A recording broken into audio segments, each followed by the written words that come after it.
I hope one that you guys follow me on Twitter, right? I hope everyone follows me on Twitter. If you're from the YouTube, follow me on Twitter. If you're from the Twitch, follow me on Twitter. If you're from Twitter, follow me on Twitter, right? All right, everywhere. I don't care where you're from. Follow me on Twitter. We're gonna be doing these more often. Today, 7 hours ago, I asked Twitter, FGC Twitter, what their least favorite fighting game mechanic was, and I think we got some good ones to look at today. Let's go ahead and look at those. So, I started, of course. Alrighty there, Twitter FGC. It's time again. What is your least favorite fighting game mechanic? I'll go first. I always go first. Just so you guys know, I always go first. That's just what you wrote? Oh, true. Yeah, no, that's definitely, it was definitely mine. Breakaway, MK11 Breakaway is the worst fighting game burst I've ever seen and is the biggest reason I don't play MK11. For reference, every burst from any other fighting game resets you to neutral, or tries its best to, because sometimes there's fucked up situations like MK9 Cyrax bombs, or any crazy setups that Guilty Gear characters would have with bursts, where they have like a minion on screen, like a Jacko from Guilty Gear Exerd, things like that, right? But for the most part, it tries, or Gargos, or Gargos minions as well from Killer Instinct, right? But it tries its best to reset you to neutral after something like a burst. But MK11 egregiously just throws your body flaccidly on the ground in front of your opponent. Drops the combo wherever it is and throws your body on the ground right in front of your opponent. Now, it sounds like it's a good thing for the person in the middle of their combo, but I'm going to let you know there's actually a lot of situations where the person who is doing their combo is actually unsafe enough that they can be punished on wake up by the person who's getting off the ground, because of the fact that it just plops you on the ground in front of them in the middle of whatever string they were doing in the middle of their combo, right? Instead of pushing them away from each other, kind of like it used to do in the older Mortal Kombat games like Deception, Armageddon, MK9, and MKX. The original breaker, the combo breaker and block breaker system, I feel was significantly better, and I don't like MK11 breakaways at all. I think they're garbage. I think they're actually dog shit mechanics. I might hate Breakaway more than I hate Reversal Edge in Soul Calibur. I might. Now, let's see what everyone else is saying. We got Tab Gaming over here. One of the homies, plays a lot of fighting games, Guilty Gear, Grand Blue, DNF Duel, Soul Calibur. I might be missing one. Melty. When I played Baraka and I would do super on reaction to someone doing Breakaway and it would give the full animation. Yeah, because it's an armor breaker, right? All Fatal Blows are armor breakers, yeah.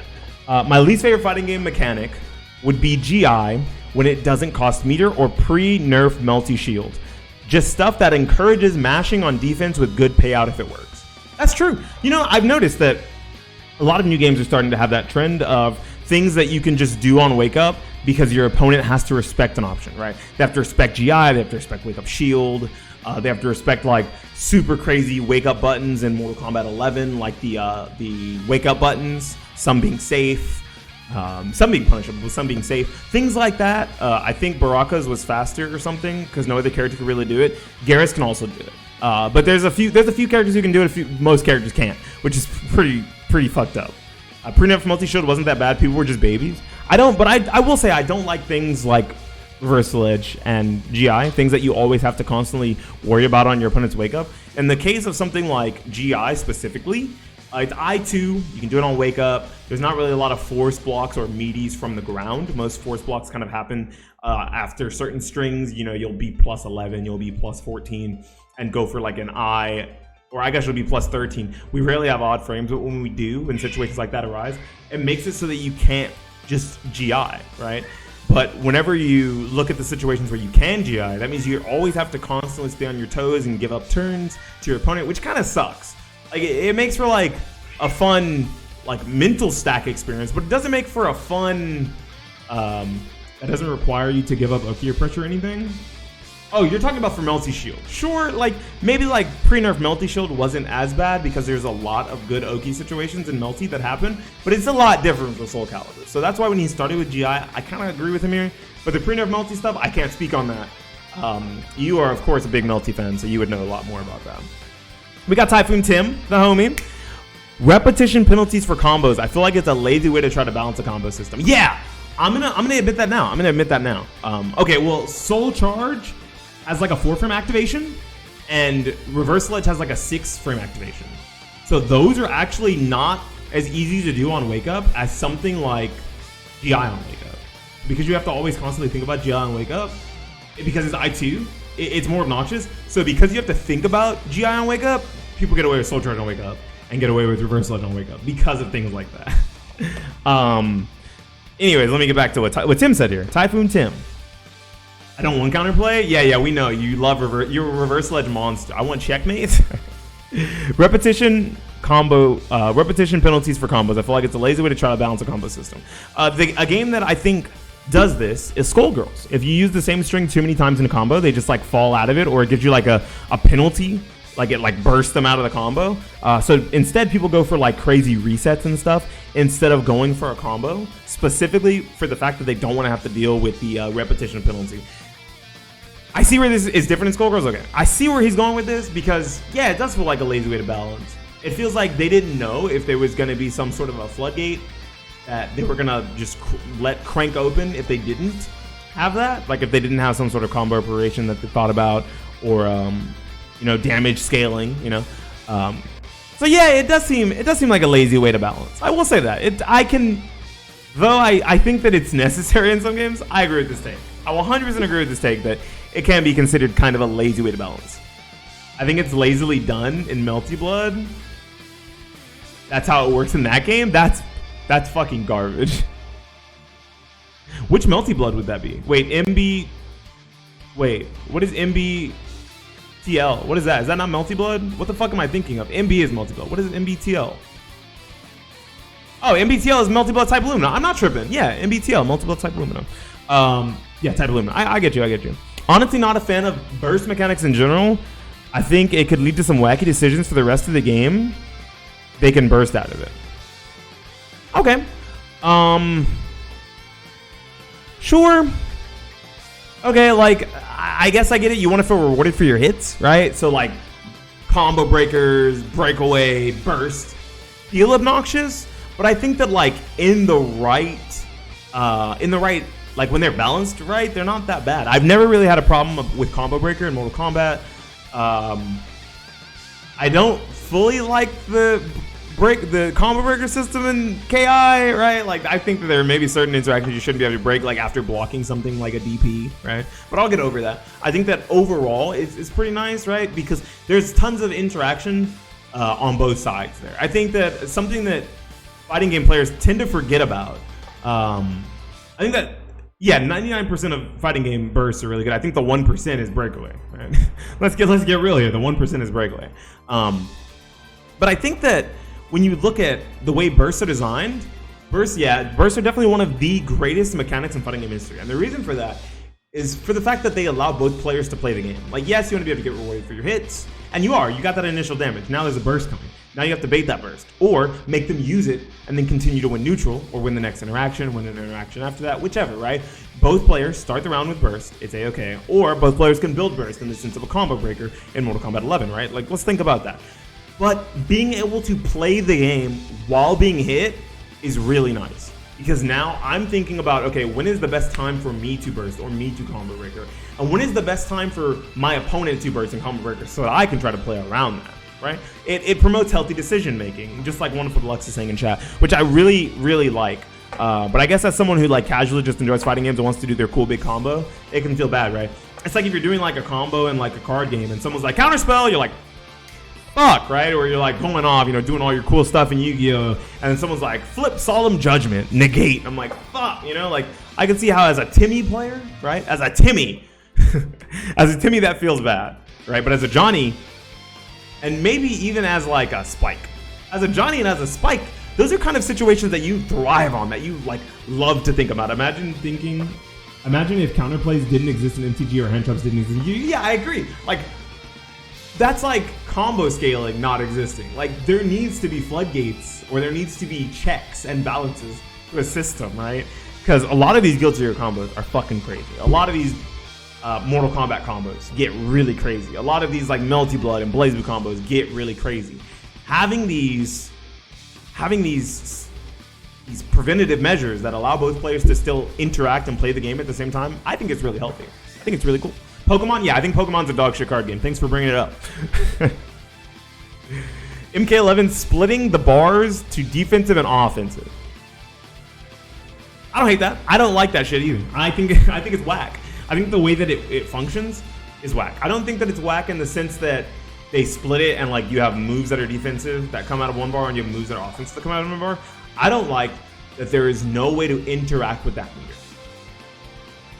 You as a player do not interact with a fucking timer. No. It's not fine. It's not fine at all because you are not interacting with that timer. That timer is on a set timer and it does its thing on its own. From previous Injustice, NRS games, and Midway, I guess it'd be NRS only, right? Because NRS was when they started introducing meter. I don't mind the splitting. What I mind is the fact that there's no way to interact with that meter. It just comes back on its own. A la ultimates, and even ultimates in fucking Overwatch you can interact with, because if you're dealing more damage or playing on the objective more, you get more time towards your ultimate. Same thing with any hero shooter, right? I guess like Fantasy Strike is the closest thing, where Fantasy Strike is literally on a fucking timer. There's nothing you can do about it. Like, there's no way to speed it up. There's no way to slow it down. It's whack, right? That's the lame part. I don't mind that there's different resources for defense and offensive. I don't like that there's a timer, right? Because if you look at it this way, right? Like Breaker costs 2 bars in Mortal Kombat 10. There are certain characters, Mortal Kombat X, there are certain characters who build so much meter zoning you that if you ever touch them, a la Sector, Melina, right? AKA those characters, if those are the main offenders, that's why I'm mentioning them specifically. If you ever get close to them, they're just breaking the combo meter. They're always gonna have block breaker or combo breaker, and I fucking hate that. If you got defensive meter for getting hit or blocking things, and then you got offensive meter for dealing damage or making your opponents block things, or whiffing specials, whichever, then that would solve the problem of the characters who are zoners always having defensive meter to break away, to break out of combos. They would having meter to always defensively get out of a situation when they need it, right? Basically. So I think it could have been handled differently, but I don't inherently dislike the splitting. I just don't like how they handled it. Okay. Eric that was the homie I was just talking to. Shout outs to Eric. He streams too. He streams fighting games, he streams Valorant, and occasionally streams Dark Souls and Elden Ring. Shit like that, right? So let's just go ahead and look at this. Recovery invincibility. What does that even mean? I know exactly what he meant. He means on Wake Up. This motherfucker wants to be able to throw people on Wake Up. Wants to be able to hit people on Wake Up. Yeah, Wake Up info. That's why I said MKX players are dogs. Because MK does not have Wake Up invulnerability at all.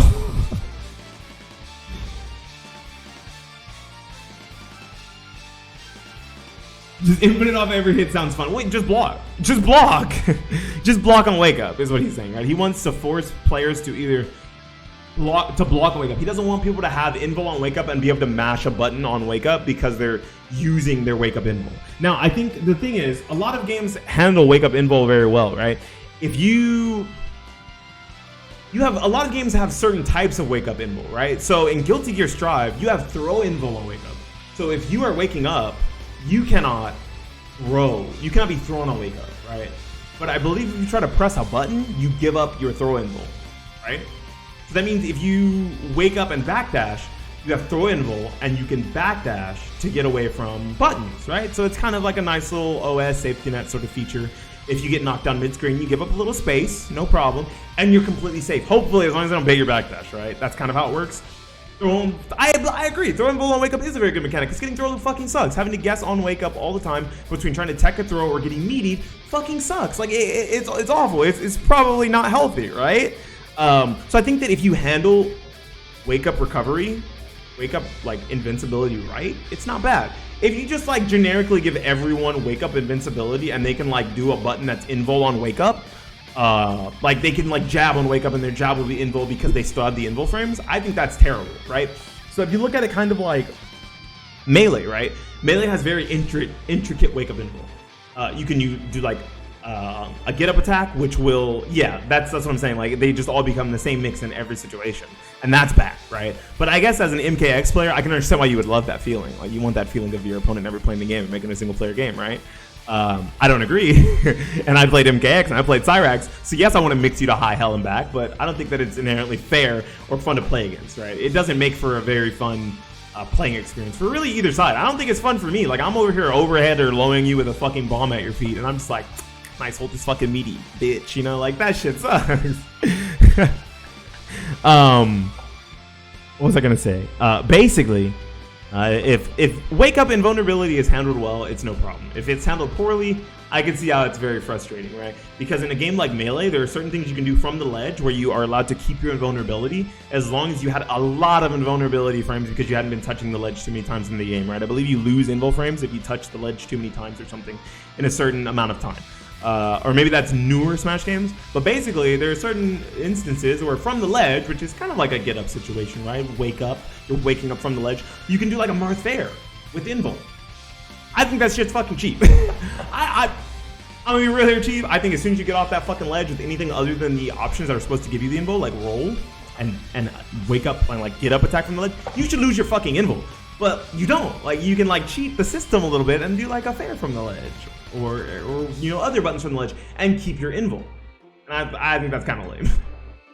I think it's whack. So if it's handled poorly, yeah, it's shitty. If it's handled well, like most games handle it, it's okay. Tekken 7's ground game for me. Too many options to keep up with. 3D fighting games can be kind of hard to play, but that's not a specific mechanic. I will say that when you come from like 2D fighters, 3D fighters feel very, very, very foreign, and I'll admit that now, right? As someone who played Soul Calibur and then switched to Mortal Kombat and Injustice for like a long time, and then switched back to Soul Calibur when it came out again in Tekken because I tried to get into it in Virtual Fighter, things like that. It's very broad, right? But I think that as someone who isn't used to the third dimension, I could see how it's a little, the second part of that is right. There is a lot of options you have to keep up with. But I mean, the same thing can be said for a game with 2 dimensions because you have to worry about the air game. But I guess the air game complexity in most games, like very traditional fighters, it's like, do you anti-air or do you backdash or do you block, right? Like, that's kind of the situation that arises when your opponent jumps and you react to it, right? I think the option almost every time is just to fucking anti-air, right? Shield break. I wish developers would stop punishing players for playing defensive. Depending on the game and if there's chip damage, I totally feel you. Okay, this one I kind of agree. Kind of. It's too much for me, so I don't play it. I definitely respect the game and I can see the appeal. I agree. I think Tekken specifically is a lot for me.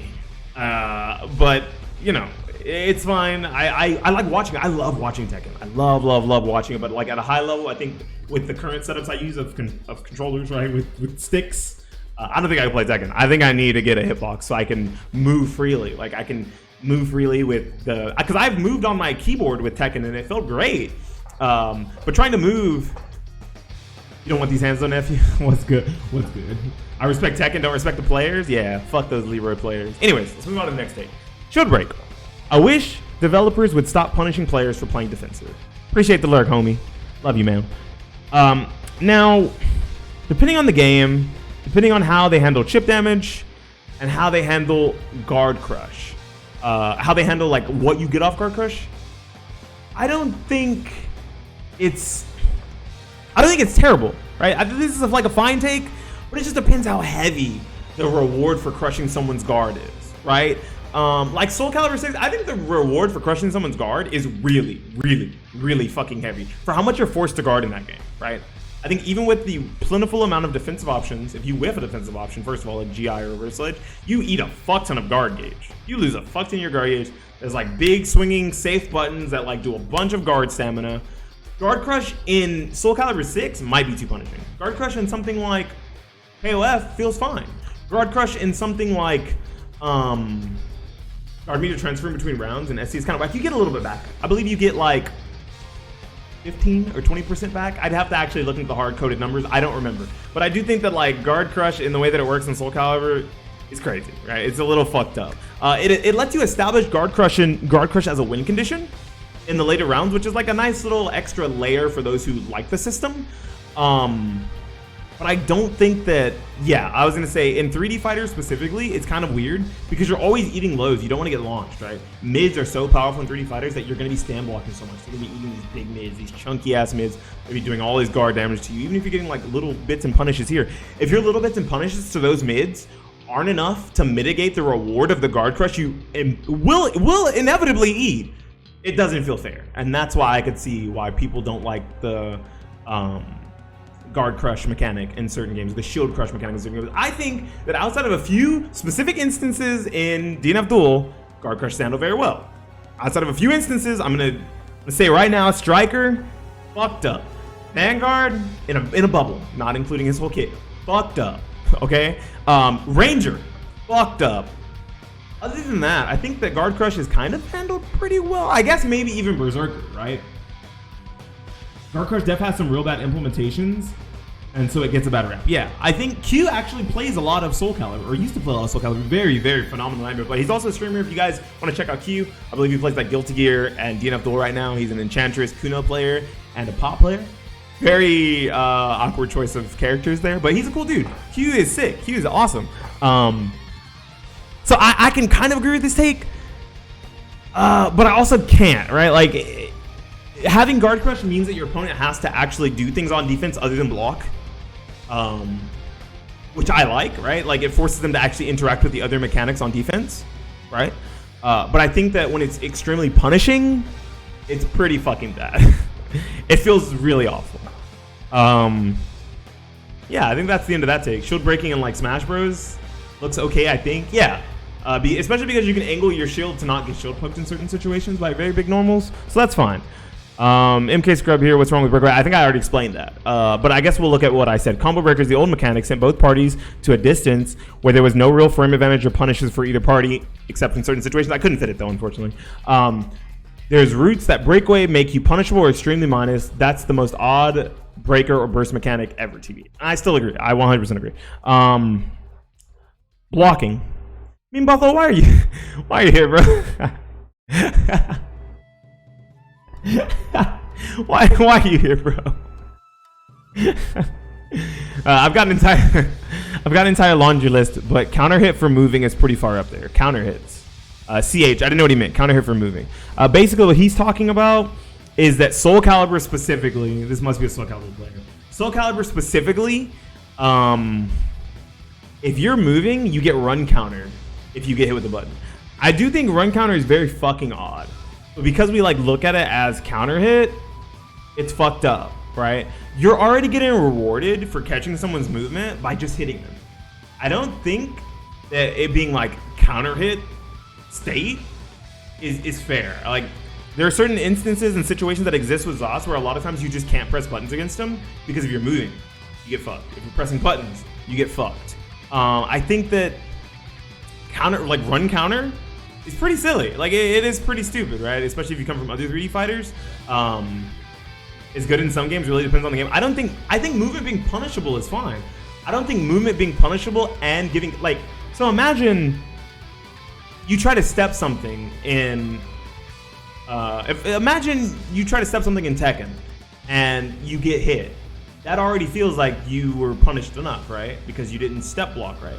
Now imagine you get hit in Tekken for trying to move and it forces a counter hit crumble.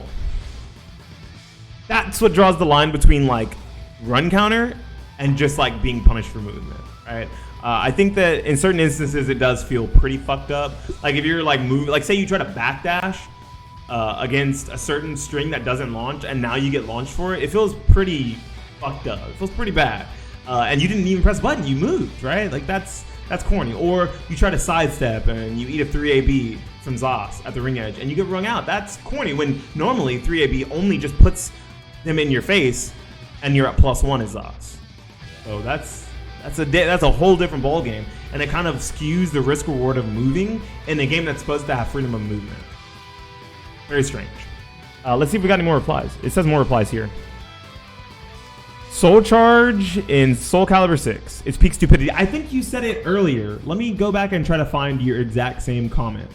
I think Soul Charge in SC is one of the wackest fighting game mechanics I've ever seen. Yep, I agree. I don't think there's any reason for a mechanic like this to exist, right? It's essentially like a block burst that gives you superpowers after. You can even use it in neutral. You can even splat with it. There's counterplay. The counterplay is RI. You have to spend a quarter of a bar. Now, the problem with it being considered counterplay, and you're right, I also don't agree, but everyone in Soul Calibur is going to tell you that RI is counterplay. RI is not counterplay because they're still in Soul Charge after you RI them.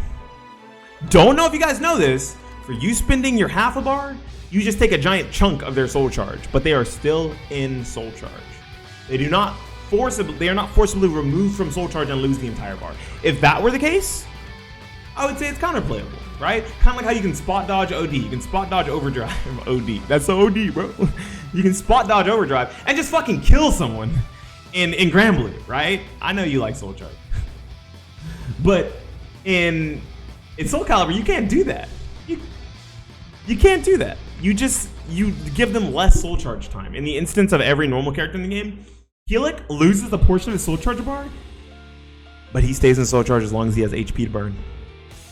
So that means that motherfucker could be in soul charge for the rest of the round. Have fun. Yeah, it's definitely overtuned. You literally annihilate someone, and if you hard read to react to it, though, you can't hard read to react to soul charge and just kill someone. You still have to take a risk, right? Let me show you something real quick before we get on to the last one, and I'm gonna say I agree with that too, depending on the game. Hold on. Let me pull up my personal Facebook. My personal Facebook. But memories. Here we go. I got a clip to show you guys, which is pretty relevant for the situation, actually. Oh no, I soul charged. I'm actually a degenerate. This is on my theme, by the way. This shit is sick. I'm gonna pause it. I'm gonna go back. We're gonna make this big. Big. I need to not die. But he has all of his analysis points. Yeah. Hey, yo, why does Facebook have shit quality? Hold on. Is there better than this? Oh my gosh. Facebook's quality's ass. Okay. Facebook's quality's ass. I'm sorry. I need to not die. But he has all of his analysis points. Alright here. I did the counterplay. Yeah, I read that. Oh no, he's still in soul charge. But look, he lost a little chunk of his soul charge, about a quarter of a bar of soul charge. Right? Now, he has a lot of life up there. I'm not gonna kill him unless I make a big fucking read. Yeah, I read that. Yeah, I read that. You gotta remember, is the only way you're gonna kill someone who fucking soul charges and you are either. You still have to take the guess of reverse impact back, RE back, blocking, stepping, or mashing button. You still have to play the GI mind game in there. It is not hard counterplay. It is counterplay into a 50-50 or into a mix-up. It's whack as fuck, and I hate soul charge. I think soul charge, in the way that it exists currently, is fucking terrible. If soul charge was just a burst that you could do on block, on hit, it costed a bar, and nothing happened after. You just burst for a bar meter. Oh, maybe even make it a bar meter. Fuck it, right? You burst for a bar meter. That's cool with me. I'm A-okay with that. Soul charge in the way that it works, where every character gets fucking superpowers and 50-50s, is so fucking dog shit, and it's lazy game design. It's awful. It's terrible. Wall breaking, huh? That's the last one we're ending on here today. Wall breaking. Wall break is interesting. I think depending on the game, wall break is kind of serviceable, like kind of okay. I don't like wall break in Strive. Wall break plus, yeah, that's what I'm saying. Wall break plus, positive bonus is whack. Wall break into stage transition in something like Tekken, it's fine. Unless you're on harder states, right? Like, you like wall breakers? I don't think wall break in Strive is okay. I don't think wall break in Strive is okay at all. I think wall break in Strive is a terrible mechanic. And then piled on top of positive bonus, it's pretty bad. Maybe if you took away positive bonus, like looked at wall break in a vacuum, I wouldn't hate it so much. I wouldn't, right? But the purpose of wall break in Strive is to reset neutral, and almost every time you get wall broken, it doesn't fucking reset neutral. Like it doesn't do what it's meant to do. That's the same reason why I don't like MK11 Breakaway. Most breakers inherently that are fair and designed well, break both parties away and usually try their best to reset neutral. It does not reset neutral. Same thing with Strive wall break in most instances. It does not reset neutral. It leads to another mix-up that puts you at the wall again. You break the wall, and you just killed them the second time you break the wall. Yeah, wall break into safe jump mix-up on wake up that pushes you to the wall again. That's probably how they're used to game design. They legit just came up with the idea and didn't think about how designing it well. Just gotta wait until the last version of the game for things to be good. That's not what we're here to do. We're here to bitch and complain. This is fucking Twitter. We're here to bitch and complain, guys. Read it and weep, boys. Now, when you look at wall break in something like DOA, I don't hate wall break in DOA. Soul Calibur, I don't hate wall breaks in Soul Calibur. Bloody Roar, I didn't hate wall breaks in Bloody Roar. Tekken, don't hate it. Notice how all those are 3D fighters. It's funny that the 3D fighters are the ones, yeah, just don't play the game, right? That's what I do. Yeah, exactly. Exactly, I feel you. I think that those games handle it pretty well. I'm trying to think of another 2D fighter that possibly handles wall break well. I don't believe we've had another 2D fighter other than Injustice that has a wall break / stage transition. I don't know. I don't remember if wall breaks in Injustice led to mix-ups after. Did any of you guys play Injustice? Like off the top of my head, I can't remember for the life of me. Injustice wall breaks leading to fuck off. You're talking about Crusader. Eat my shorts. Eat my shorts. If I can't remember for the life of me if Injustice wall breaks led to mix-ups or anything. They might have led to like knockdown pressure if you were a zoner or had a really nice big button that could like reach your opponent in time. But they usually didn't lead to like a safe jump 50-50 sick, esports mix-up that was going to kill your opponent right after. And I think KI has wall break. But is that only stage ultras though? That's stage ultras. Yeah, like this is definitely a very broad statement. But by his name, yes, stage wall breaks reset neutral. Thank you. I'd assume so. Like unless you're playing like a zoner or a character with like a puppet, like a fucking General Zod trait or a Atrocitus trait, like you're not really getting things. Shut up. By his name, it says fuck Guilty Gear Strive. Damn. When Guilty Gear Strive dies, I'll be the first one to celebrate. Damn, you guys should follow. This guy's probably your friend. Aliette, wonderful lugs. I think this guy might party with you guys. Anyways, wall break as like a mechanic in Strive, I think is shit. Right, but when you look at it in other games, I think it's designed pretty well for the most part. I don't want Strive to be bad. It just is bad, Yeah, I would like for every fighting game to be better. I don't want them to die. I want them to be better.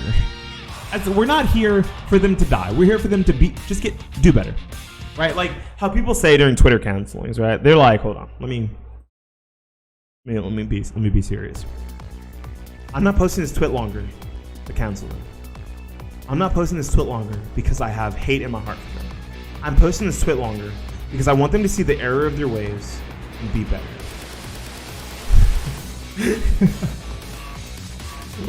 Did I do it right, chat? Did I do it right?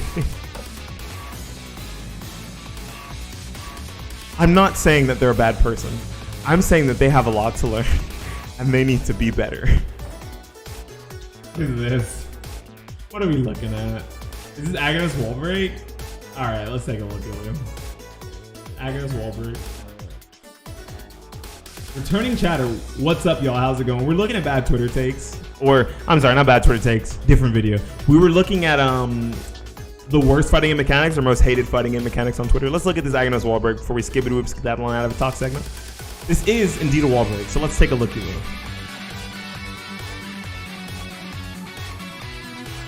I should probably make this bigger. Hey, yo, dude, he broke the wall. That's sick. Seems fine to me. That is a pretty good wall break. We're gonna play Rumbleverse after the talk segment? I don't know. But speaking of talk segments, speaking of gaming, what we're doing after this. That was a pretty long video. I don't have an editor. You guys know that. I am a one-take YouTuber. So, if you enjoyed the video and you like the content, and maybe you have a most hated fighting game mechanic, down there in the comment section below on YouTube, tell me all about it. Tell me what your most hated fighting game mechanic is, why you hate it so much, and maybe if there's something you would change about it that would make you like it. It's not just completely removing it from the game, right? Anyways, if you like this video, go ahead and like the video. Subscribe for more talk segments and super long videos with zero editing because we're a lazy YouTuber. And subscribe to the channel. Anyways, this has been Beanie Brothers for the YouTubes, signing out and saying peace.